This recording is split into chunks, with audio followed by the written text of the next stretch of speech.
Balasore town hall ସ୍ଥିତ ନୃତ୍ୟ ସଙ୍ଗୀତ କଳାମନ୍ଦିରଠାରେ ବିଶିଷ୍ଟ ସ୍ୱାଧୀନତା ସଂଗ୍ରାମୀ ତଥା ସମାଜସେବୀ ରମାଦେବୀଙ୍କ 125ତମ ଜୟନ୍ତୀ ପାଳିତ ହୋଇଯାଇଛି। ବାଲେଶ୍ୱର ଗାନ୍ଧୀ ଶାନ୍ତି ପ୍ରତିଷ୍ଠାନ ପକ୍ଷରୁ ଆୟୋଜିତ ଏହି ସଭାରେ ପ୍ରତିଷ୍ଠାନର ରାଜ୍ୟ ସଂଯୋଜକ ଡକ୍ଟର ବିଶ୍ୱଜିତ ସଭାପତିତ୍ୱ କରିଥିଲେ।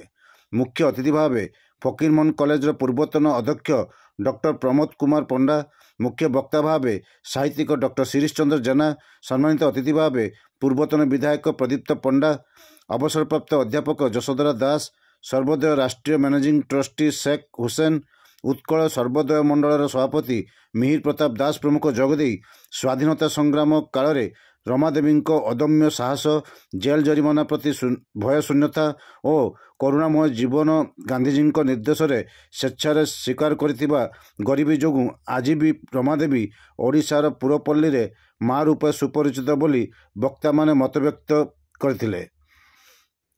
ଆବାହକ ଜିତେନ୍ଦ୍ର ଉପାଧ୍ୟାୟ, ମହମ୍ମଦ ଇସଲାମ କାର୍ଯ୍ୟକ୍ରମକୁ ପରିଚାଳନା କରିଥିଲେ। ପ୍ରତିମା ପଣ୍ଡା ଅତିଥି ପରିଚୟ ପ୍ରଦାନ କରିଥିବା ବେଳେ କଲ୍ୟାଣୀ ନନ୍ଦ, ପ୍ରଜ୍ଞାପରମିତା ମହାନ୍ତି, ଶକିଲା ବାନୁ, ସତ୍ୟେନ୍ଦ୍ର ଉମାକାନ୍ତ ରାଉତ ପ୍ରମୁଖ ପରିଚାଳନାରେ ସହଯୋଗ କରିଥିଲେ।